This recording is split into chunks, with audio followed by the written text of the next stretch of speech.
Bienvenue à la deuxième vidéo de déplacement. Si vous n'avez pas vu le premier, je vous invite à reculer d'une vidéo. Ça va être un peu un préalable pour cet exercice-là. 3 prochains déplacements, des déplacements un petit peu plus intermédiaires. Quand vous êtes capable de faire l'avancée, le reculer et le mouvement latéral. Un déplacement que moi j'aime beaucoup, qui est assez rapide, c'est un petit déplacement chassé. Donc pousser ma jambe arrière dans ma jambe en avant. Comme quand vous étiez à la petite école à la maternelle, on pratiquait des pas chassés. C'est un petit peu moins sécuritaire que le déplacement de base, dans le sens où on doit mettre du poids dans la jambe en avant. Donc si on se fait Mawashi-giri à ce moment-là, c'est sûr que ça va faire un petit peu plus mal et on ne peut pas lever, on ne peut pas check. Par contre, c'est un déplacement qui est très rapide pour aller couvrir de la distance, pour aller chasser un adversaire. Donc rappelez-vous que si vous avez besoin de chasser quelqu'un, le déplacement c'est un pas chassé. Donc c'est une petite façon rapide de s'en souvenir. Je pousse mon pied arrière dans mon pied avant, je pousse mon pied arrière dans mon pied avant.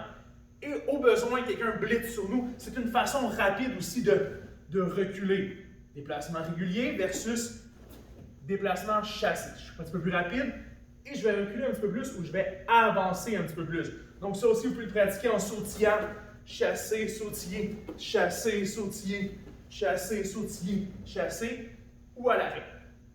Deuxième déplacement, un switch, changer de côté. Donc quand vous êtes dans votre combat, hop, être gaucher ou être droitier va amener une nouvelle variante à votre combat. Donc, vous pouvez être en train de sautiller, hop, vous retrouvez l'autre côté, sautiller, hop, vous retrouvez l'autre côté pour créer une hésitation, créer des feintes chez votre partenaire ou votre adversaire de combat. Donc, encore une fois, pratiquer au départ, à l'arrêt, tout mon corps va changer, mais je vais conserver ma posture de combat qui me permet de bloquer ou d'attaquer. Et en déplacement.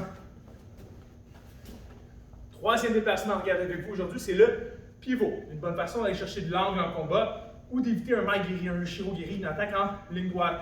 Donc pivot, mon pied en avant va être planté dans le sol, mon pied en arrière va rouler. Et quand je vais tourner, j'ai retrouvé ma posture de combat. Pied avant planté dans le sol, pied arrière, roule, roule, roule, roule, roule. Donc tourner comme une horloge d'un côté, plus de l'autre, allez chercher des 90 degrés. Quand vous allez être en combat, vous irez peut-être chercher un petit peu plus ou un petit peu moins de 45 degrés. Des fois, on va juste éviter un mai-giri, hop, se retrouver dans un petit angle de combat pour aller chercher une attaque. Éviter un mai-giri, hop, aller chercher une attaque. Donc le pivot, qui lui aussi peut se placer, pratiquer de façon un peu plus dynamique, qui est le fun à mélanger avec les autres attaques, les autres déplacements que nous avons faits préalablement. Le pivot, le switch complet et le déplacement pas chassé. Lâchez pas les karatékas. Bon entraînement. Ouss!